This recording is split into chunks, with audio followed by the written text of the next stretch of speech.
যদি জীবনটা বিলাতে চাও, যদি রক্ত ঝরাতে চাও, দিনের পথে খোদা রাহে, দিনের পথে খোদা রাহে, জীবনকে বিলিয়ে দাও। যদি জীবনটা বিলাতে চাও, যদি রক্ত ঝরাতে চাও, দিনের পথে খোদা রাহে, জীবনকে বিলিয়ে দাও। যদি জীবনটা বিলাতে চাও, যদি রক্ত ঝরাতে চাও, এ পথে মানলে মহান প্রভু আল্লাহ তাকে রাজি, এই জীবনে বিনিময়ে জান্নাত করে করে না।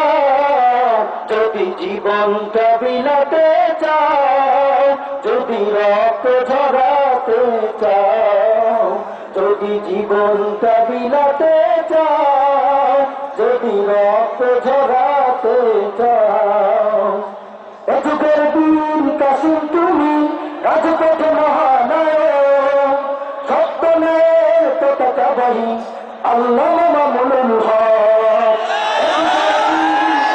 তুমি রাজপথে মহানায়ক, সপ্তমের পতাকাবাহী আল্লামা মামুনুল হক। এ যুগের বীর কাসিম তুমি রাজপথে মহানায়ক, সপ্তমের ঝান্ডাবাহী আল্লামা মামুনুল হক। শাইখুল হাদিস ইবনে শাইখুল হাদিস, শাইখুল ইবনে শাইখুল হাদিস আল্লামা মামুনুল হক। এ যুগের বীর কাসিম তুমি রাজপথে মহানায়ক, সপ্তমের পতাকাবাহী আল্লামা মামুনুল হক। এ যুগের বীর কাসিম তুমি রাজপথে মহানায়ক, সপ্তমের ঝান্ডাবাহী আল্লামা মামুনুল হক, আল্লামা মামুনুল হক। সংগ্রামী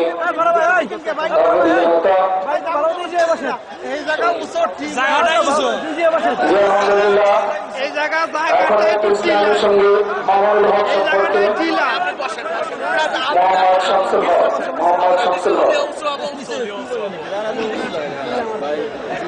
আসসালামু আলাইকুম ওয়া রাহমাতুল্লাহি ওয়া বারাকাতুহু।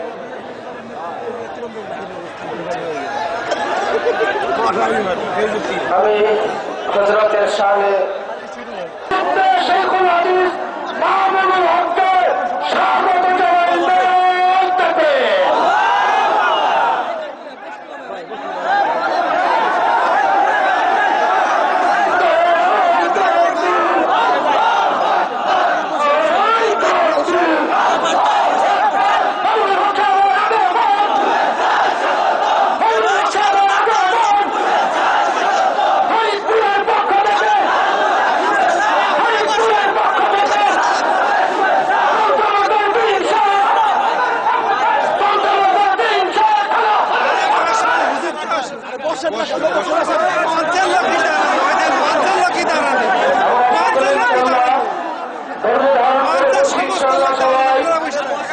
আমাদের কাঙ্ক্ষিত মেহমান মঞ্চে চলে আসবে ইনশাআল্লাহ। আমরা দিকটা থেকে নিয়ে যেই ধৈর্যের পরিচয় দিয়েছি, শান্তির পরিচয় দিয়েছি, এই পরিচয়কে আমরা আরো 1-1.5 ঘন্টার জন্য দীর্ঘায়িত করার চেষ্টা করি। আমাদের কওমি মাদ্রাসার ইতিহাস ঐতিহ্যে চিরদিন অভিযান হয়ে থাকবে। আমরা ধৈর্য ধারণ করে বসে নেই, আমরা সকলেই বসে নেই ইনশাআল্লাহ। অল্পক্ষণের মধ্যেই আমাদের কাঙ্ক্ষিত মেহমান আলোচনা পেশ করবেন। যে সকল স্বেচ্ছাসেবক ভাইয়েরা এখনো প্যান্ডেলের ভিতরে আছেন, তারা অনুগ্রহ করে আপনাদের ব্যাগগুলোকে মঞ্চে জমা দিন, ব্যাগগুলোকে মঞ্চে এনে জমা দিন।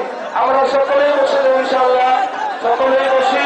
মেহমান অল্পক্ষণের মধ্যে ইনশাআল্লাহ মঞ্চে আসবেন, আমরা প্রাণ খুলে তার আলোচনা শুনতে পারবো ইনশাআল্লাহ। সংগ্রামী দিনী ভাই বন্ধুরা আমার, আজকের এই বিশাল জনসমুদ্র কোন সিকিউরিটি গার্ড ছাড়াই অত্যন্ত শান্তিপূর্ণভাবে আমরা এই কার্যক্রমকে আঞ্জাম দিয়ে যাচ্ছি। আর কিছুক্ষণ সময়ের জন্য আমাদেরকে ধৈর্য ধারণ করতে হবে, আমাদেরকে শৃঙ্খলা মানতে হবে। আমাদের মঞ্চের ডান পাশ থেকে ইতিমধ্যেই আলহামদুলিল্লাহ তারা অত্যন্ত শান্তিপূর্ণভাবে বসে গিয়েছেন।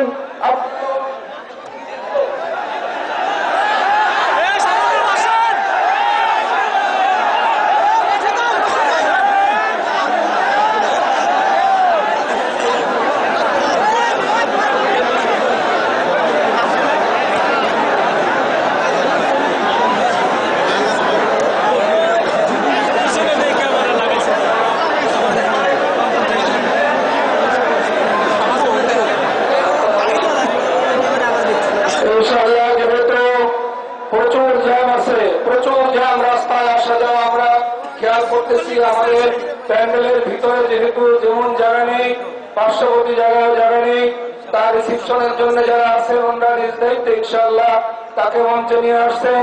রাস্তা জ্যাম হওয়ার কারণে, ভিড় বেশি হওয়ার কারণে ওনার আসতে একটু বিলম্ব হচ্ছে। আমরা সকলে ইনশাআল্লাহ ধৈর্য ধারণ করে বসি, আমরা সকলেই ধৈর্য ধারণ করে বসি ইনশাআল্লাহ। যে এখনো যে সকল ব্যাগ স্বেচ্ছাসেবক ভাইয়েরা মঞ্চে পৌঁছাতে পারেননি, তারা মেহরবানি করে ব্যাগগুলোকে মঞ্চে পৌঁছে দিন, ব্যাগগুলোকে মঞ্চে পৌঁছে দিন। প্রিয় জনতা, আজকের এই 30 বছরের ইতিহাসকে অতিক্রম করে বৃহত্তর ফরিদপুর কওমি মাদ্রাসা উলামা পরিষদের উদ্যোগে আয়োজিত আজকের ইসলামী মহাসম্মেলন শতভাগ সফলতার দ্বার প্রান্তে এসে পৌঁছে গিয়েছে। আমাদের সামান্য একটু ধৈর্য, আমাদের সামান্য একটু নীরবতা, আমাদের সামান্য একটু শৃঙ্খলা ইনশাআল্লাহ আমাদেরকে আরো 1000 বছর এগিয়ে দিবে। কি বলেন ঠিক কিনা? আমরা সুশৃঙ্খল জাতি, আমরা শান্তির পথের নেত্রী, আমরা সকলেই শান্ত থাকবো। মামুনুল হক সাহেব আসার পূর্ব পর্যন্ত ইনশাআল্লাহ আমরা একটু নীরব থাকবো, উনি এসেই তার আলোচনা পেশ করবেন। আমাদের প্যান্ডেলের মধ্যে এখনো যে সকল স্বেচ্ছাসেবক ভাইদের হাতে ব্যাগ রয়েছে, আপনারা অনেক গ্রহণ করে আপনাদের যারা জিম্মাদার রয়েছেন তাদের কাছে ব্যাগগুলোকে পৌঁছে দিন, তাদের কাছে ব্যাগগুলোকে পৌঁছে দিন ইনশাআল্লাহ।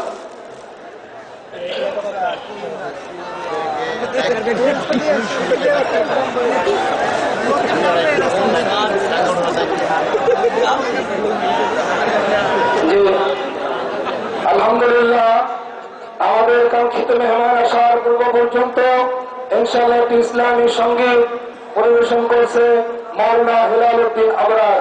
মাওলানা হেলাল উদ্দিন আবরার। যদি জীবনটা বিলাতে চাও, যদি রক্ত ঝরাতে চাও, যদি জীবনটা বিলাতে চাও,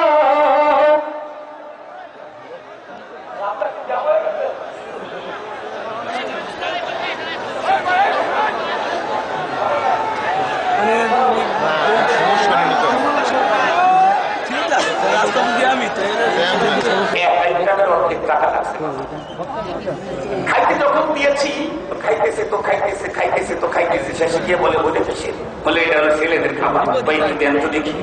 ওইটাও যখন দিয়েছি ওইটাও মজা করে খাওয়ার পরে বলে নির্মলটা পরে বলে আসলে যাইতে মনে চাইতেছে না, এখানে খুব শান্তি লাগতেছে। ওনার অফিসে তো উন্নত, এত উন্নত, টাইলস লাগানো আছে, মার্বেল পাথর নিচে লাগানো আছে, চতুর্দিকে উন্নত ডেকোরেশন, খাবারের কতগুলি আইটেম, তারপরেও তার ভালো লাগে না, তারপরেও তার রুচি আসে না। এতগুলো খাইলো কেন? কারণ ওনার অফিসে ইসলাম জানা আছে, মানা নাই। মাদ্রাসার এরিয়াতে ইসলাম মানা আছে, এই জন্য এরিয়াতে শান্তি। সামনে একটু বসা না সহজ কথা বলি, মাদ্রাসা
সমস্যা সেটা আমি আলোচনা করবো ইনশাআল্লাহ। পুরা মজমা একেবারে নীরব, হ্যাঁ, কোনো সারা শব্দ হবে না ইনশাআল্লাহ। আলহামদুলিল্লাহ আলহামদুলিল্লাহ নাহমাদুহু ওয়া নাস্তাঈনুহু ওয়া নাস্তাগফিরুহু ওয়া নু'মিনু বিহি ওয়া নাতাওয়াক্কালু আলাইহি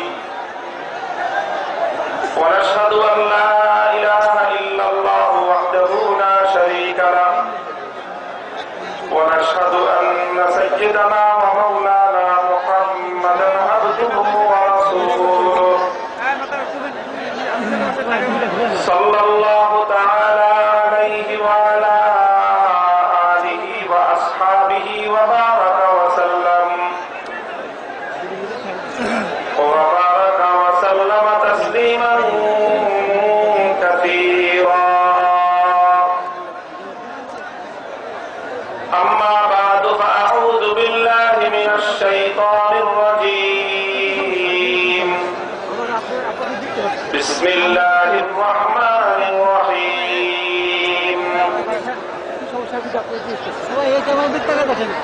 هو الذي بعث في الأميين رسولا منهم يتلو عليهم آياته ويزكيهم ويعلمهم الكتاب والحكمة وإن كانوا من قبل لفي ضلال مبين. وقال رسول الله صلى الله عليه وسلم العلماء ورثة الأنبياء وإن الأنبياء لم يورثوا دينارا ولا درهما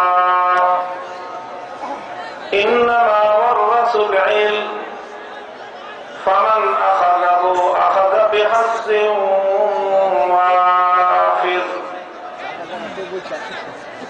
بارك الله لنا ولكم في القرآن العظيم ونفعنا وإياكم بالآيات والذكر الحكيم. اللهم صل على محمد وعلى آل محمد كما صليت على إبراهيم وعلى آل إبراهيم إنك حميد مجيد. اللهم بارك على محمد وعلى آل محمد كما باركت على إبراهيم وعلى آل إبراهيم إنك حميد مجيد. نهاية قابل احترام حضرت محترم صدر জলসা, উপস্থিত হযরত উলামায়ে কেরাম, সম্মানিত ও শ্রদ্ধাভাজন বয়োজ্যেষ্ঠ আমার মুরব্বী সাহেবান, সমবেত ইসলাম প্রিয়, কোরআন প্রেমিক, নবী প্রেমিক, লাখো তৌহিদি জনতা, বৃহত্তর ফরিদপুর কওমি মাদ্রাসা উলামা পরিষদের উদ্যোগে আয়োজিত আজিমুশান ইসলামী মহাসম্মেলনে আল্লাহ রাব্বুল আলামিন আজকের এই ঐতিহাসিক মহামিলন মেলায় আমাদের যাদেরকে সমবেত হওয়ার তৌফিক দান করেছেন, রব্বে কারীমের বড়ই মেহেরবানি। ইতিহাসের এই একটি সন্ধিক্ষণ, ইতিহাসের একটি গুরুত্বপূর্ণ সময় আল্লাহ রাব্বুল আলামিন আমাদেরকে এই ইতিহাসের অংশ হওয়ার, প্রত্যক্ষদর্শী হওয়ার সুযোগ দিয়েছেন। রব্বে কারীমের বড়ই মেহেরবানি। এই জন্য আল্লাহ রাব্বুল আলামিনের দরবারে কালেমাতুশ শুকরের হাদিয়া পেশ করি, আলহামদুলিল্লাহ।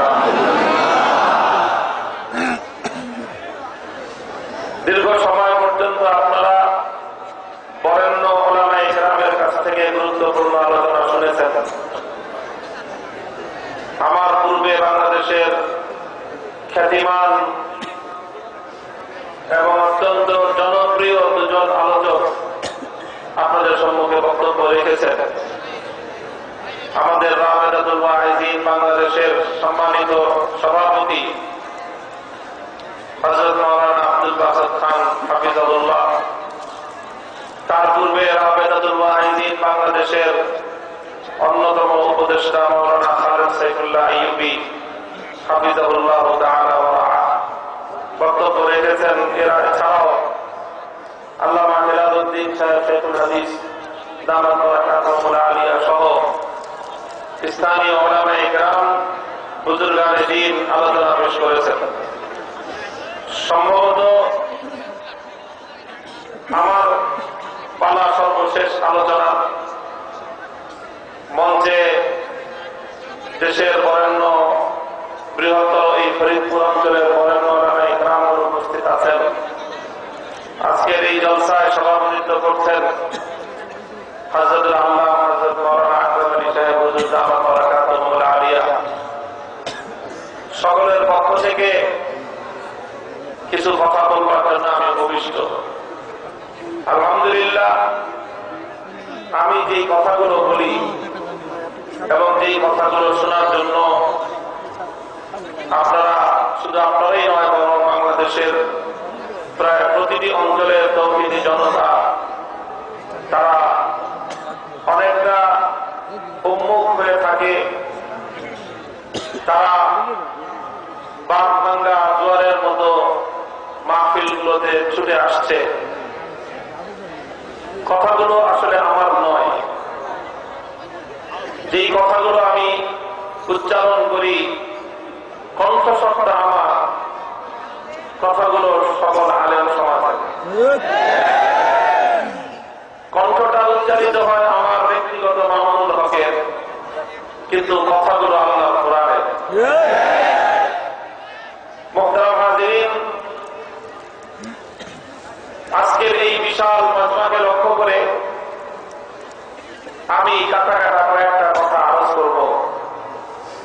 দীর্ঘ আলোচনা করার অবকাশ নেই। মাহফিলের ইন্তেজামিয়া তারা যতটুকু আয়োজন করেছেন আপনাদেরকে এখানে সমবেত করা, বসবার, আলোচনা শুনবা, উপস্থিতি তার চেয়ে কয়েক গুণ বেশি। এই বিপুল পরিমাণ উপস্থিতি এবং আপনাদের এখানে তিল ধারণের ঠাঁই নেই, এই অবস্থায় এত মানুষের এখানে দীর্ঘ সময় অবস্থান করাটা অনেকের জন্য কষ্টকর। আবেগ নিয়ে, ভালোবাসা নিয়ে আপনারা এসেছেন আল্লাহ রাব্বুল আলামিন, আল্লাহর দ্বীনের প্রতি, উলামায়ে হকের প্রতি আপনাদের এই মহব্বত, এই আবেগ, এই ভালোবাসাকে আল্লাহ কবুল করেন।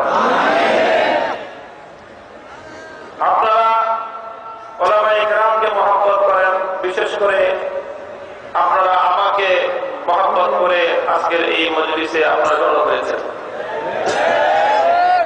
আপনারা যেরকম আমাকে মহব্বত করেন, ভালোবাসেন, আমিও আপনাদেরকে মহব্বত করি এবং ভালোবাসি।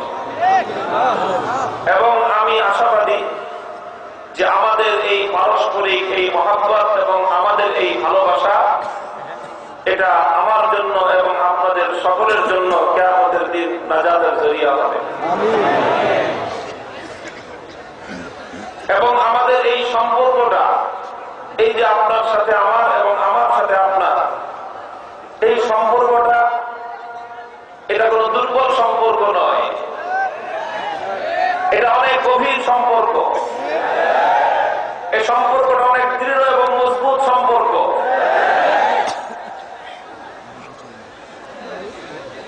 বলবেন হুজুর, সম্পর্ক এত গভীর হলো কিভাবে? অনেকেই আছেন এখানে এমন যারা জীবনে প্রথম আজকে মজমা আমাকে সরাসরি দেখতেছেন। আর আমি তো আপনাদের অধিকাংশই এমন যে আপনাদের অধিকাংশকে আমি কোনোদিন দেখিনি, কোনোদিন দেখা নাই, সাক্ষাৎ নাই, কিন্তু এরপর আমার এবং আপনার মহব্বত আর ভালোবাসাটা এত গভীর। কারণ কি? কারণ আপনারা আমাকে ভালোবাসেন দুনিয়ার কোন স্বার্থে নয়, আমিও আপনাদেরকে ভালোবাসি দুনিয়ার কোন প্রাপ্তির উদ্দেশ্যে নয়। কাজেই আমাদের এই সম্পর্কটা দুনিয়াদাররা বুঝতেও পারবে না। আমাদের এই সম্পর্কের বুনিয়াদ হল ঈমান। ঈমানের ভিত্তিতে একজন আরেকজনের সঙ্গে সম্পৃক্ত। আমাদের এই মহব্বত এবং এই ভালোবাসাকে হাদিসের পরিভাষায় বলা হয় আল হুব্বু ফিল্লাহ।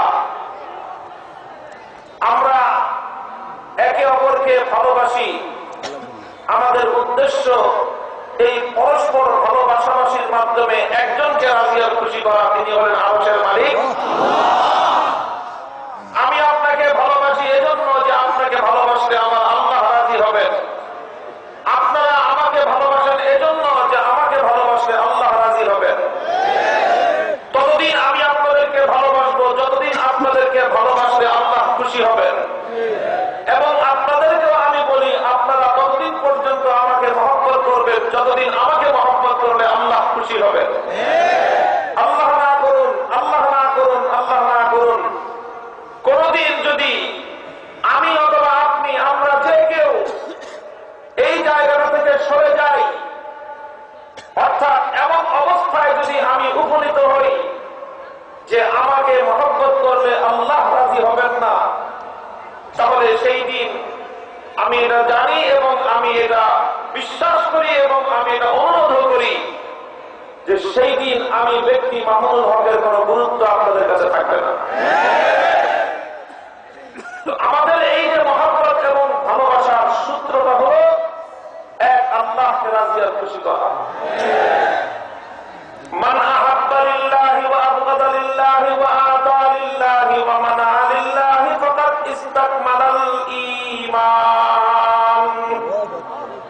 আল্লাহ নবী বলেছেন, যে ব্যক্তি আল্লাহর জন্য চারটি কাজ করবে, কয় কাজ?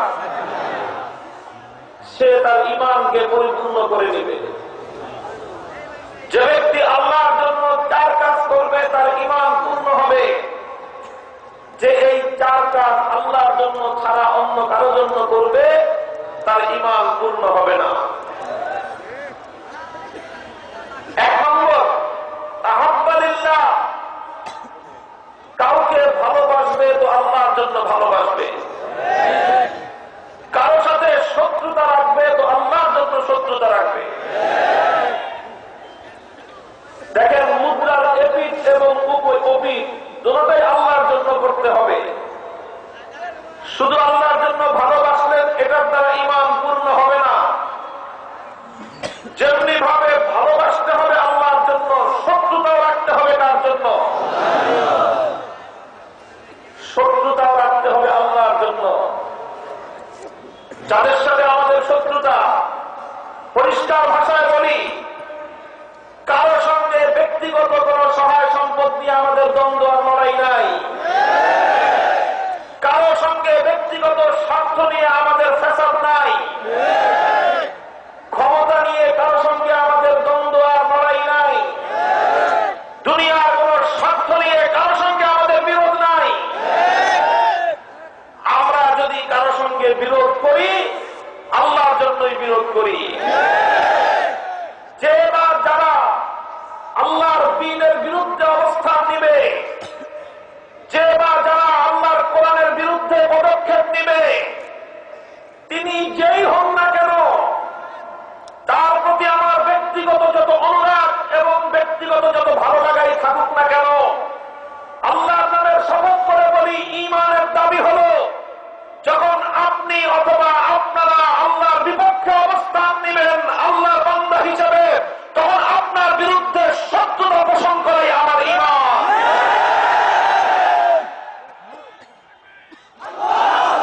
মান আহাব্বা লিল্লাহি ওয়া আবগাদা লিল্লাহ, মুহাব্বত করবে আল্লাহর জন্য, ভালোবাসবে আল্লাহর জন্য, আবার শত্রুতা পোষণ করবে আল্লাহর জন্য, দুশ্মনী রাখবে আল্লাহর জন্য।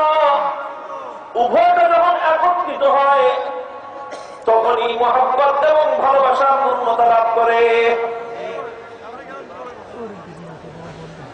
আপনি যদি আমার যে প্রিয় পাত্র, আমার প্রিয়তম যে, তার সাথে যদি আপনি শত্রুতা রাখেন, তাহলে আপনি কোনদিন আমার প্রিয় হতে পারেন। তাহলে আল্লাহর জন্য ভালোবাসতে হবে, শত্রুতা রাখতে হবে তার জন্য, আল্লাহর জন্য। দুটো গেল। তিন নম্বর হলো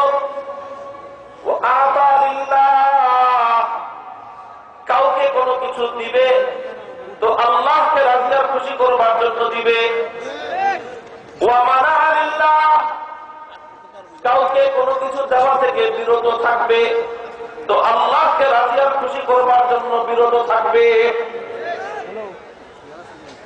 তোমাকে আমি আনুগত্য দেব, আনুগত্য দেব তোমাকে আমি, তুমি আমার আনুগত্য পাও, দায়িত্বশীল হিসেবে আনুগত্য পাও, শাসক হিসেবে আনুগত্য পাও,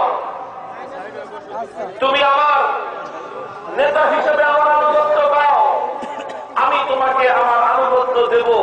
কতক্ষণ দেব? যতক্ষণ তোমার আনুগত্য করলে আল্লাহ রাজি হন।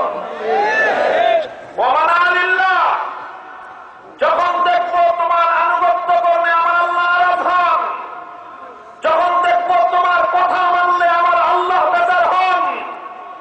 ঈমানের দাবি হলো সারা পৃথিবীর সমস্ত আনুগত্যকে দুপায়ে বলতে হবে, এক আল্লাহর আনুগত্যের ঝান্ডাকে সমুন্নত করতে হবে।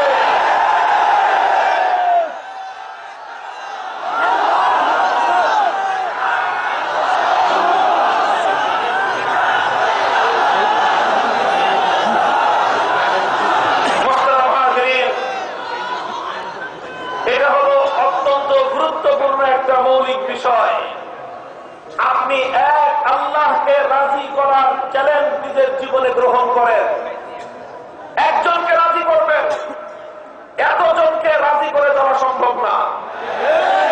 একজনকে রাজি করার, একজনকে খুশি করার, একজনের স্যাটিসফ্যাকশনের পরোয়া করেন, সারা দুনিয়া আপনার জন্য সরল হয়ে যাবে, সহজ হয়ে যাবে। কোন ধরনের আপনার জীবনে দ্বিধা থাকবে না, দ্বন্দ্ব থাকবে না, কনফিউশন থাকবে না। জীবন হবে আপনার দ্বিধাহীন জীবন হবে। সিদ্ধান্ত নিতে হবে যে আমার জিন্দগিতে একটাই শপথ, কমিটমেন্ট একটাই, যে আমি আল্লাহকে রাজি করব। সুতরাং আল্লাহকে রাজি করে যাকে যাকে রাজি রাখা যায় তাদের সবাইকে রাজি করব। আর যাকে যাকে খুশি করতে হলে আল্লাহকে নারাজ করতে হয়, সেখানে দ্বিধাহীন চিত্তে সিদ্ধান্ত চূড়ান্ত, দ্বিধাহীন চিত্তে সিদ্ধান্ত চূড়ান্ত। আল্লাহকে নারাজ করে কাউকে খুশি করতে পারবো না। বাস আমাদের কথা পরিষ্কার, বুঝে নেন কথা। কোন কথার মধ্যে অস্পষ্টতার কিছু নাই, গোজামিলের কিছু নাই। আমাদের রাজনৈতিক দর্শন বলেন, আমাদের দেশপ্রেমের বুনিয়াদের সূত্র বলেন, জাতিকে ভালোবাসার সূত্র বলেন, শাসকের প্রতি, সরকারের প্রতি আমাদের আনুগত্যের কমিটমেন্ট বলেন, সব এক জায়গায় এসে এটা সম্পৃক্ত। সেটা হলো আমি সবারই কথা রাখবো, সবাইকে লক্ষ্য রাখবো, সবাইকেই আমি তোয়াজ করবো, প্রয়োজনে মাথায় হাত দেব, পিঠে হাত দেব, সব কিছু করব। কিন্তু আমার মূল সূত্র হলো আমি রাজি করবো কাকে? হে দুনিয়ার মুসলমান, তুমি যদি তোমার জীবনে একটা বিষয়কে শপথ করে নিতে পারো যে আল্লাহকে রাজি করব, আল্লাহকে রাজি করে বাকি যে যে রাজি হতে পারে সব রাজি, আল্লাহকে নারাজ করে দুনিয়ার কাউকে রাজি করব না। যদি এই সূত্র আমি আপনি ঠিক করে ধরে রাখতে পারি, দুনিয়া এবং আখিরাত উভয় জিন্দেগি কামিয়াব।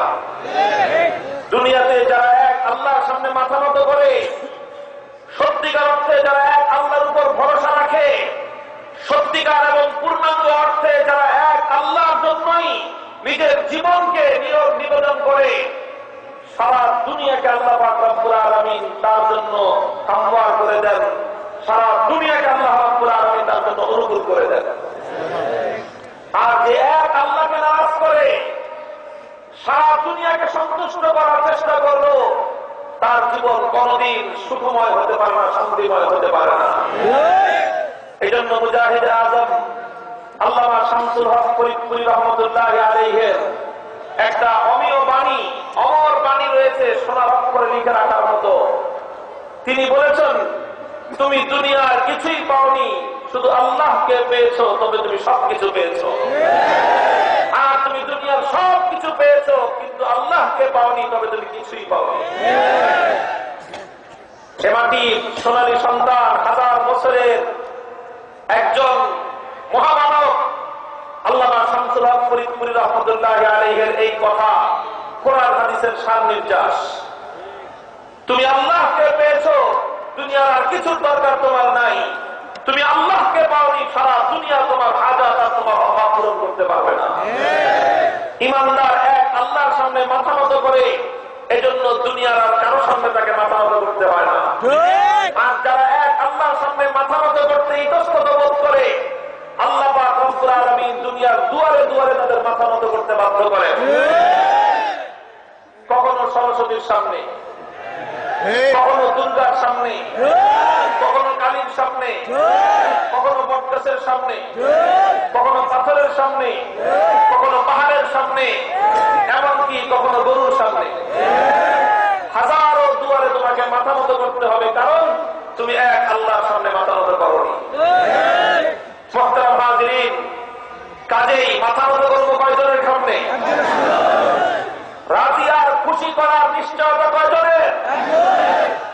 এক আল্লাহকে রাজি করতে গিয়ে আমার পরিষ্কার ঘোষণা, আল্লাহকে রাজি করবো যারা যারা এতে রাজি, তাদের সঙ্গে খাতির আছে। আল্লাহকে রাজি করবো এতে যারা বসে বেজার, এতে যারা নারাজ, তোমাদের সঙ্গে স্পষ্ট সম্পর্ক ছিন্নের ঘোষণা করে দিলাম।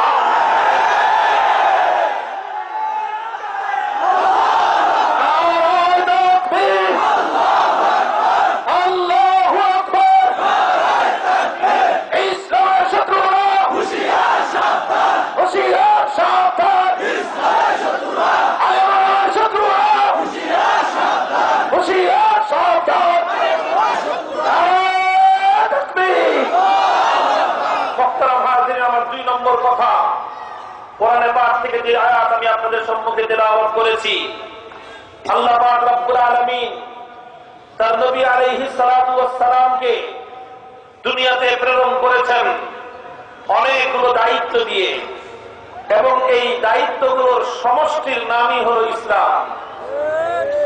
আল্লাহ নবীকে আল্লাহ পাক অনেকগুলো দায়িত্ব দিয়ে প্রেরণ করেছেন। নবীজি 63 বছরের নবুয়তের জিন্দেগিতে দায়িত্বগুলো পরিপালন করেছেন, এবং আল্লাহ নবীর এই দায়িত্বগুলোর সমষ্টির নামই হলো ইসলাম। কোরআনে পাকের মধ্যে একাধিক জায়গায় আল্লাহ পাক রব্বুল আলামিন এই কথা ইরশাদ করেছেন। আল্লাহ রাব্বুল আলামিন ইসবাস ফীহিম রাসূলাম মিন আনফুসিহিম ইয়াতলু আলাইহিম আয়াতিহি ওয়া ইউযাক্কিহিম ওয়া ইউআল্লিমুহুমুল কিতাবা ওয়াল হিকমা ওয়া ইন কানু মিন ক্বাবলু লাফী দালালিন মুবিন। রাসূল আকরাম সাল্লাল্লাহু আলাইহি ওয়াসাল্লামের জিন্দেগীর মূল কর্মসূচি কি ছিল, এই ব্যাপারে কোরআনে পাকের অনেকগুলো আয়াত রয়েছে।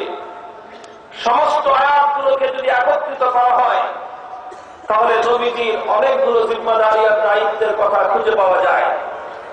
আল্লাহ নবীর সেই দায়িত্বগুলোকে আমি আমার ব্যক্তিগত মুতালা, আমার ব্যক্তিগত অ্যানালাইসিস এবং গবেষণা অনুযায়ী আমি মৌলিকভাবে নবীর দায়িত্ব 3টি বলে সাব্যস্ত করেছি। এই 3টি দায়িত্বের মধ্যে আরো অনেক দায়িত্ব অন্তর্নিহিত রয়েছে। নবীজির একটা দায়িত্ব ছিল বুনিয়াদি এবং সবচেয়ে মৌলিক দায়িত্ব ছিল আল্লাহর বান্দাদেরকে, উম্মতকে আল্লাহর দ্বীন শিক্ষা দেওয়া, তালিমে দ্বীন, দ্বীনের তালিম এবং দ্বীন শিক্ষা দেওয়া। এটা ছিল নবী করিম সাল্লাল্লাহু আলাইহি ওয়াসাল্লামের একটা মৌলিক জিম্মাদারি। নবীজি উম্মতকে 2 রকম তালিম দিয়েছেন। একটা তালিম দিয়েছেন, একটা শিক্ষা দিয়েছেন মানুষের বাহ্যিক আচার আচরণ, কাজ কর্ম কেমন হবে সেই বিষয়ক শিক্ষা। আরেকটা শিক্ষা আল্লাহ নবী দিয়েছেন মানুষের ভিতরটা, অন্তরাত্মাটা কিভাবে পরিশুদ্ধ হবে, কিভাবে মানুষের আত্মার পরিশুদ্ধি ঘটবে তাজকিয়া নফসের মাধ্যমে, ইসলাহে নফসের মাধ্যমে, কিভাবে মানুষের ভিতরটা পরিশুদ্ধ হবে, সেটা ছিল আরেকটা শিক্ষা। এই উভয়বিধ শিক্ষার মাধ্যমে আল্লাহ নবীর তালিম এবং নবীর শিক্ষা পূর্ণতা লাভ করেছে। একটা বুনিয়াদী দায়িত্ব হলো আল্লাহ নবীর তালিম। নবীজির দ্বিতীয় বুনিয়াদী কাজ ছিল উম্মতের কাছে দাওয়াত এবং তাবলীগ, উম্মতের কাছে আল্লাহর দ্বীনের দাওয়াত পৌঁছে দেওয়া, উম্মতের কাছে গোটা দুনিয়ার মানব জাতির কাছে ঈমানের দাওয়াত পৌঁছে দেওয়া। তাম পৃথিবীর মানব জাতির কাছে আল্লাহ পাকের একত্ববাদ এবং তাওহীদের দাওয়াত পৌঁছে দেওয়া। এই দাওয়াত এবং তাবলীগ এটা ছিল রাসূল সাল্লাল্লাহু আলাইহি ওয়াসাল্লামের দ্বিতীয় আরেকটি মৌলিক জিম্মাদারি, দ্বিতীয় আরেকটি মৌলিক কাজ। 3 নম্বর আরেকটি কাজ আল্লাহর নবী দুনিয়াতে পালন করেছেন এবং সেটাকেও আল্লাহর নবীর মৌলিক বুনিয়াদী কাজ হিসেবে কোরআনে পাকের একাধিক জায়গায় আল্লাহ পাক রব্বুল আলামিন উল্লেখ করেছেন। কোরআনে পাকের এক জায়গায় আল্লাহ বলেছেন, ইউরিদুনা লিইউতফিউ নূরাল্লাহি বিআফওয়াহিহিম ওয়াল্লাহু মুতিম্মু নূরিহি ওয়ালাউ কারিহাল কাফিরুন হুয়াল্লাযী আরসালা রাসূলাহু বিল হুদা ওয়া দীনিল হাক্কি লিইয়ুযহিরাহু আলাদ দীনি কুল্লিহি ওয়ালাউ কারিহাল মুশরিকুন। আল্লাহর নবীকে আল্লাহ পাক আরেকটা মৌলিক দায়িত্ব দিয়ে পাঠিয়েছেন, সেটা হলো যে হে নবী, আপনি আমার ধর্ম ইসলামকে, আমার দ্বীন ইসলামকে, আল্লাহর বিধানকে দুনিয়ার সমস্ত মতাদর্শের উপর, সমস্ত ধর্মের উপর, সমস্ত মতবাদের উপর, সমস্ত আদর্শের উপর আপনি বিজয়ী আদর্শ হিসেবে প্রতিষ্ঠিত করবেন। কাজেই ইজহার দ্বীন, দ্বীনকে বিজয়ী করা, ইসলামকে বিজয়ী করা, ইসলামকে গালেব করা, এটাও রাসূল সাল্লাল্লাহু আলাইহি ওয়াসাল্লামের আরেকটি মৌলিক কাজ। মুহতারাম হাজিরিন, সুতরাং ইসলাম এবং আল্লাহর নবীর জিন্দেগি খুঁজে মৌলিক 3টি কাজ পাওয়া গেল। একটা হলো দ্বীনের শিক্ষা, আরেকটা হলো দ্বীনের দাওয়াত, আরেকটা হলো দ্বীনকে বিজয়ী করা। এই 3 কাজ আল্লাহর নবী তার নবুয়তের 23 বছর জিন্দেগি করেছেন। এই 3 কাজের মাধ্যমে ইসলাম পূর্ণতা পেয়েছে। আর এই 3 কাজের মাধ্যমে আল্লাহর নবী আল্লাহর দ্বীন ইসলামকে পরিপূর্ণতায় পৌঁছে দিয়ে দুনিয়া থেকে বিদায় নিয়েছেন। বিদায়ের প্রাক্কালে আল্লাহর নবী সেই দ্বীনের আমানতের জিম্মাদারি উম্মতের কাছে রেখে গেছেন। আর উম্মতের মধ্যে বিশেষ একটা শ্রেণীকে জিম্মাদার হিসেবে নিয়োগদান করেছেন। গোটা উম্মতের কাছে আল্লাহর নবী আল্লাহর সেই মহামূল্যবান দ্বীনকে আমানত রেখে গেছেন। হে সাধারণ জনতা, লক্ষ্য করে গভীর মনোযোগ দিয়ে কথাটা শুনবার এবং বুঝবার চেষ্টা করুন। আল্লাহর নবী দ্বীনের তালিম, ইসলামের দাওয়াত এবং ইসলামকে বিজয়ী করবার মেহনত, এই 3 কাজের মাধ্যমে ইসলামকে পরিপূর্ণ করেছেন। যখন ইসলাম এই 3 কাজের মাধ্যমে পরিপূর্ণতা পেয়েছে, আল্লাহ পাক রব্বুল আলামিন সূরাতুল মায়েদার 6 নম্বর আয়াত নাযিল করে ঘোষণা দিয়েছেন, আল ইয়াউমা আকমালতু লাকুম দীনাকুম ওয়া আতমামতু আলাইকুম নি'মাতি। আমি আমার ইসলামকে পরিপূর্ণ করে দিলাম। আমি ইসলামকে কমপ্লিট কোড অফ লাইফ হিসেবে আমি মনোনীত করলাম। এবং আল্লাহ পাক এটাও ঘোষণা দিলেন, ওয়ামান ইয়াবতাগি গায়রাল ইসলামি দীনান ফালান ইউকবালা মিনহু। ইসলাম পরিপূর্ণ হয়ে গেল, সুতরাং এই ইসলাম বাদে অন্য কোন মতবাদ, অন্য কোন আদর্শ আল্লাহ রাব্বুল আলামিনের নিকট কোনদিনও গ্রহণযোগ্য হবে না। ইসলামকে পরিপূর্ণ করলেন আল্লাহ পাক আল্লাহর নবীর মাধ্যমে। পরিপূর্ণ করে আল্লাহর নবী যখন তার দায়িত্ব সমাপ্ত করলেন, ইসলামকে পূর্ণরূপে আল্লাহর জমিনে বাস্তবায়ন করলেন, আল্লাহর নবীর দুনিয়া থেকে বিদায়ের সময় ঘনিয়ে এলো। নবীজি দুনিয়া থেকে বিদায় নিয়ে গেলেন আর তার উম্মতের কাছে একটা আমানত রেখে গেলেন। কি আমানত? আমানতের নাম হলো সেই ইসলাম, আমানতের নাম হলো এই দ্বীন। যেই দ্বীনের তালিম দিতে গিয়ে আল্লাহর নবীকে রাতের অন্ধকারে সেই দারে আরকাম ইবনে আবিল আরকামের গোপনে জীবনের ঝুঁকি দিয়ে সাহাবায়ে কেরামকে দ্বীন শিক্ষা দিতে হয়েছে। যেই দ্বীনের দাওয়াত দেওয়ার জন্য আল্লাহর নবীকে তায়েফের ময়দানে ইতিহাসের নজিরবিহীন জুলুম এবং নির্যাতনের শিকার হতে হয়েছে। মাথা থেকে পা পর্যন্ত সর্বাঙ্গ শরীর রক্ত ঝরেছে। সেই দ্বীনকে বিজয়ী করতে গিয়ে আল্লাহর নবীকে সশরীরে 27টি জিহাদে অংশগ্রহণ করতে হয়েছে, আর 70টি যুদ্ধ আল্লাহ নবী সাহাবায়ে কেরামের মাধ্যমে পরিচালনা করতে হয়েছে। 9 বছরের মাদানী জিন্দেগিতে 100টি জিহাদ পরিচালনার মাধ্যমে 12.5 লক্ষ বর্গ মাইল জুড়ে আল্লাহ দ্বীন এবং দ্বীনের খেলাফত প্রতিষ্ঠার মাধ্যমে ইসলামের একটি পূর্ণাঙ্গ রূপ আল্লাহ নবী দুনিয়াবাসীর সামনে রেখে গেছেন।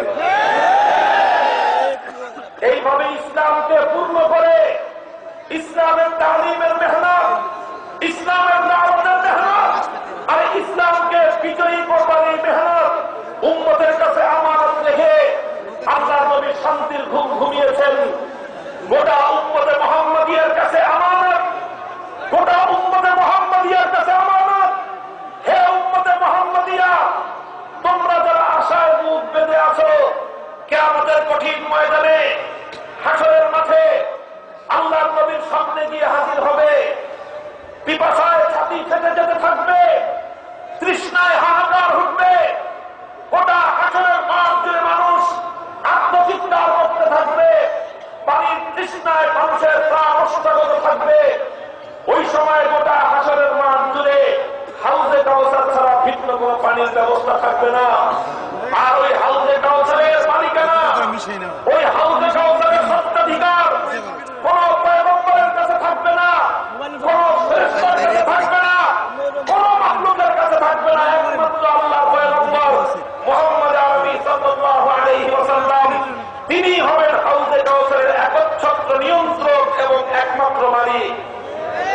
তিনি যাকে হাউজে কাউসারের পানি দান করবেন সেই কেবলমাত্র তৃষ্ণা নিবারণ করবার সুযোগ পাবে, আর তিনি যাকে বঞ্চিত করবেন হাসরের মাঠে তাকে এক ফোঁটা পানি দেওয়ার বিকল্প কোন ব্যবস্থা নাই।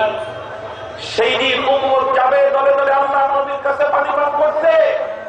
কিছু মানুষকে আল্লাহ নবীর সামনে যখন তারা হাউজে কাউসারে পানি পান করবার জন্য লাইন ধরে দাঁড়িয়ে থাকবে, ফেরেশতারা এসে কিছু মানুষকে সেই কাতার থেকে ধাক্কা দিয়ে সরিয়ে দিতে থাকবে। আল্লাহ নবী ফেরেশতাদেরকে বলবেন, তোমরা এই লোকগুলোকে সরিয়ে দিচ্ছ কেন? ওরা আমার কাছে আসতে চায় হাউজে কাউসারের পেয়ালা পান করবার জন্য, তোমরা কেন ওদেরকে ধাক্কা দিয়ে দূরে সরিয়ে দিচ্ছ? ফেরেশতারা বলবে, ও বাবা নবী, আপনি জানেন না আপনি দুনিয়া থেকে বিদায় নিয়ে আসার পর এই লোকগুলো আপনার কর্মের মধ্যে, আপনার দ্বীনের মধ্যে কি কি পরিবর্তন সাধন করেছে। আপনি ইসলামকে যে অবস্থায় রেখে এসেছিলেন, ইসলামের যেই কাজগুলোকে যেভাবে আপনি রেখে এসেছিলেন, তারা আপনার পরে ইসলামকে পরিবর্তন করে ফেলেছিল। তারা ইসলামের কিছু বিষয় মেনেছিল আর কিছু বিষয় তারা মানতে চায়নি। তারা যতটুকু তাদের পছন্দ হয়েছিল ততটুকু তারা মানতে চেয়েছিল, যেটা তাদের পছন্দ হয়নি সেটা তারা মানতে প্রস্তুত ছিল না। এই কাজ আপনার উম্মত নামধারী এই লোকগুলো করেছিল। আল্লাহ নবী তখন বলবেন, সোহকান সোহকান লিমান দাইয়ারা বাদি, আমার দ্বীন, এই দ্বীনের তালিম, এই দ্বীনের দাওয়াত এবং এই দ্বীনকে বিজয়ী করবার এই মেহনত থেকে যারা আমার ইসলামকে পরিবর্তন করার চেষ্টা করেছে, এদেরকে আমার দুচোখে আমি দেখতে চাই না, এদেরকে আমার সামনে থেকে তোমরা দূরে সরিয়ে দাও। মুহতারাম হাজিরিন, সুতরাং আল্লাহ নবীর কাছ থেকে হাউজে কাউসারের পেয়ালা পান করার আশা তো আমাদের সবার আছে নাকি? আল্লাহ পাক আমাদের এই পুরা মজমাকে হাউজে কাউসারের পেয়ালা পান করার তৌফিক দান করেন। হাউজে কাউসারের পানি আল্লাহর পক্ষ থেকে এমন এক নিয়ামত হবে, আল্লাহ নবীর পক্ষ থেকে এমন এক উপহার হবে, মান শারিবাহা লাম ইয়াজমা বাদাহা আবাদা। একবার যদি কি হাউজে কাউসারের পেয়ালা পান করতে পারে, আর কোনদিন তার পানির পিপাসায় কষ্ট হবে না। মুহতারাম হাজিরিন, সুতরাং আমি আপনাদেরকে বলছি, আল্লাহ নবী 23 বছরের মেহনতের মাধ্যমে, সারা শরীর রক্তাক্ত করার মাধ্যমে, উহুদের ময়দানে মাথা ভাঙার মাধ্যমে, দাঙ্গার মোবারক শহীদ করার মাধ্যমে, 9টি জিহাদের মধ্যে সশস্ত্র যুদ্ধের মাধ্যমে, আর এভাবে হাজার হাজার শত শতবার এক একজনের দুয়ারে দুয়ারে দ্বীনের দাওয়াত নিয়ে ঘোরাফেরা করবার মাধ্যমে যেই ইসলাম আর যেই দ্বীনকে পূর্ণাঙ্গ রূপে আমাদের সামনে রেখে গেছেন, সেটা গোটা উম্মতের কাছে আমানত। এটা গোটা উম্মতের কাছে। আর এই আমানতের দায়িত্ব পালন করবার জন্য একটা শ্রেণীকে বিশেষভাবে আল্লাহ নবী জিম্মাদারি দিয়েছেন। সেই শ্রেণীটা, সেটাই আমি আপনার নবীর হাদিস পাঠ করেছি। আল্লাহ নবী বলেছেন, আল উলামা ওয়ারাসাতুল আম্বিয়া। নবীজি বলেন, আলেমরা হলেন নবীদের উত্তরাধিকারী। আলেমরা হলেন নবীদের উত্তরাধিকারী। নবীর এই কথাটা বুঝবার জন্য আমাদেরকে আরেকটা হাদিস শুনতে হবে। আল্লাহ নবী আরেক হাদিসের মধ্যে ইরশাদ করেন, ইন্না বনি ইসরাঈল কানাত তাসুসুহুমুল আম্বিয়া কুল্লামা হালাকা নাবিয়্যুন খালাফাহু আখার। আগের যুগে শেষ নবীর আগে যত নবী রাসূল দুনিয়াতে আগমন করেছেন, সেই সকল নবী রাসূলগণ তারাই তাদের জাতির নেতৃত্ব দিতেন। তারাই দুনিয়াতে মানব জাতির নেতৃত্বের হাল ধারণ করেছিলেন। হে দুনিয়ার মানব সভ্যতা, শুনে রাখো, এটা দুনিয়ার হাজার হাজার বছরের বাস্তব সভ্যতা, বাস্তব সত্য হল এই দুনিয়াতে প্রকৃত মানব সভ্যতা বিনির্মিত হয়েছে পয়গম্বরদের মাধ্যমে। এই দুনিয়ার উন্নতি উৎকর্ষ সাধন হয়েছে নবীদের নেতৃত্বের মাধ্যমে। যুগে যুগে আল্লাহ পাক রব্বুল আলামিন যাদেরকে নবী রাসূল বানিয়ে পাঠিয়েছিলেন, তাদেরকে আল্লাহ রব্বুল আলামিন শুধু ধর্মীয় নেতা বানিয়ে পাঠাননি। সমস্ত নবী রাসূলগণ তাদের দেশ এবং তাদের জাতির পূর্ণাঙ্গ নেতৃত্ব দিয়েছেন। নবীজি বলেন, কুল্লামা হালাকা নাবিয়্যুন খালাফাহু আখার। যখনই এক নবী দুনিয়া থেকে বিদায় দিতেন, খালাফাহু আখার, সঙ্গে সঙ্গে আল্লাহর পক্ষ থেকে আরেকজন নবী তার আগের নবী নিযুক্ত হয়ে যেতেন। একজন নবী হাত ধরে থাকতেন, সে নবীর ইন্তেকালের পরপরই আল্লাহর পক্ষ থেকে আরেকজন নবী এসে জাতির হাল ধরতেন। একজন নবী হাত ধরে আছেন, সে নবীর মৃত্যুর সাথে সাথে আরেকজন নবী এসে জাতির হাল ধরছেন। এভাবে 1000 2000 নয়, হাজার হাজার বছর পর্যন্ত দুনিয়ার মানব সভ্যতা সামনের দিকে অগ্রসর হয়েছে। হাদিসের শেষে আল্লাহ নবী বলেন, ওয়ানা খাতামুন নবিয়্যিন ওয়ালা নাবিয়্যা বাদি। আমি হলাম সর্বশেষ নবী, আমার পরে আর কোন নবী আসবে না। শাইখুল হাদিস আল্লামা আজিজুল হক রাহমাতুল্লাহি আলাইহি বলতেন, এখানে একটা প্রশ্ন তৈরি হয়। প্রশ্নটা হলো, ওগো নবী, আপনি বললেন যে বিশ্ব দরবারে, বিশ্ব সভ্যতায় মানব জাতির হাল ধারণ করেন নবীগণ। একজন নবী দুনিয়া থেকে বিদায় দিয়ে আরেক নবী এসে মানব জাতির হাল ধারণ করেন। আবার আপনি বলছেন আপনি হলেন সর্বশেষ নবী, আপনার পরে আরেক নবী আসবে না। তাহলে প্রশ্ন তৈরি হয়, এখন মানব জাতির হাল ধারণ করবে কে? এখন মানব জাতির হাল ধারণ করবে কে? নবীকে আপনি তো বলছেন আপনার পরে আর কোন নবী আসবে না। আল্লাহ নবী দুনিয়া থেকে বিদায় নেওয়ার পর ইতিমধ্যে 1000 বছর অতিক্রান্ত হয়ে গেছে। কিয়ামত পর্যন্ত আরো কতদিন অতিক্রান্ত হবে একমাত্র আলিমুল গায়ব আল্লাহ ছাড়া আপনার সঠিক জ্ঞান কারোর কাছে নেই। আরো 1000 বছর দুনিয়া টিকে থাকতে পারে, আরো 3000 বছর দুনিয়া টিকে থাকতে পারে, আরো 500 বছর দুনিয়া টিকে থাকতে পারে, 150 বছর দুনিয়া টিকে থাকতে পারে, সেটা একমাত্র আল্লাহ জানেন। তবে আল্লাহ নবীর পরে কিয়ামত পর্যন্ত সময়টা যে খুব ছোট্ট নয়, এটা তো ইতিমধ্যেই প্রমাণ হয়ে এসেছে। কারণ 1000 বছর ইতিমধ্যে অতিক্রান্ত হয়েছে। প্রশ্ন ছিল যে মানব জাতির হাল ধারণ করেন নবীগণ, শেষ নবী পর্যন্ত এভাবেই দুনিয়া চলেছে, শেষ নবীর পরে আর কোন নবী আসবে না। স্বাভাবিকভাবেই প্রশ্ন হলো, তাহলে নবীর পরে উম্মতের মানব জাতির হাল ধরবে কে? আল্লাহ নবী ওই হাদিসের মধ্যে এই প্রশ্নের জবাব দিয়েছেন, আল উলামা ওয়ারাসাতুল আম্বিয়া। দুনিয়া থেকে নবুয়তের দুয়ার বন্ধ হয়ে গেল, কিয়ামত পর্যন্ত আর কোন নবী আসবে না। খতমে নবুয়তের এই সিংহাসন একমাত্র আখেরি পয়গম্বরের জন্য নির্ধারিত। শেষ নবীর এই খতমে নবুয়তের সিংহাসনে কিয়ামত পর্যন্ত কোন ভণ্ড নবীর জন্য বসবার অধিকার নাই। উম্মতের কাছে এটাও আরেকটা আমানত, আল্লাহর আখেরি পয়গম্বরের খতমে নবুয়তের সিংহাসনকে হেফাজত করা। শুধু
আশা করে, তাহলে তাদের দায়িত্ব আর কর্তব্য হলো যেই সমস্ত কুলাঙ্গারেরা আল্লাহ নবীর খাতমে নবুওয়াতের এই সিংহাসন নিয়ে টানাহেচড়া করবে, ওদের সাথে কোন নমনীয়তার আচরণ করবার সুযোগ নাই।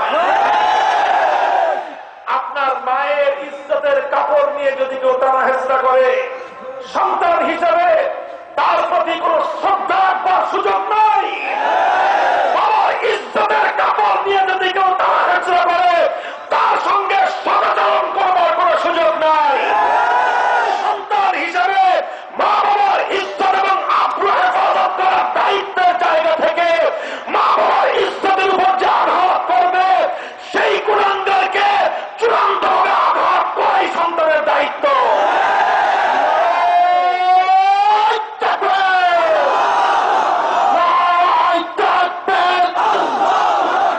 আমাদের জিম্মাদারি ওলামায়ে কেরামের কাঁধে অর্পণ করে গেছেন। সুতরাং হে সাধারণ জনগণ, আপনাদের জন্য একটা কথা, আর হে ওলামায়ে কেরাম আপনাদের জন্য আর একটা কথা। সাধারণ জনতার জন্য কথা হলে আপনারা এটা মনে করবেন না যে আল্লাহ নবী যে দায়িত্বের বোঝা আমাদের আলেমদের কাঁধে চাপিয়ে দিয়ে গেছেন, সেটা আমাদের জন্য খুব একটা আনন্দ আর ফুর্তির একটা বিষয় না। সেটা আনন্দ আর ফুর্তির কোন বিষয় নয়, সেটা দায়িত্বের এক বড় বোঝা। এটা এমন এক বোঝা, যদি আমরা সেই দায়িত্ব পালনে বিন্দুমাত্র ত্রুটি করি, আমরা যদি সে দায়িত্ব পালনে ব্যর্থ হই, কিয়ামতের দিন আপনারা সাধারণ মানুষ খুব সহজে আল্লাহর কাছ থেকে হিসাব দিয়ে পার হয়ে যাবেন, কিন্তু একজন আলেম এত সহজে হিসাব দিয়ে পার হতে পারবে না। একজন সাধারণ মুসলমান শুধু নিজের আমলের হিসাব দিয়ে পার পাবে, কিন্তু ওলামায়ে উম্মাহ তারা যদি মনে করে থাকে নিজেদের আমলের হিসাব দিয়ে পার পাবে, বোকার স্বর্গে বসবাস করছে। আলেমরা শুধু নিজেদের আমলের হিসাব দিয়ে পার পাবে না, গোটা উম্মতের আমলের হিসাব দিতে হবে। একজন মসজিদের মুসল্লি নিজের আমলের হিসাব দিয়ে পার, 500 জন মুসল্লি যার যার হিসাব শেষে দিয়ে দিয়ে পার হয়ে যাবে।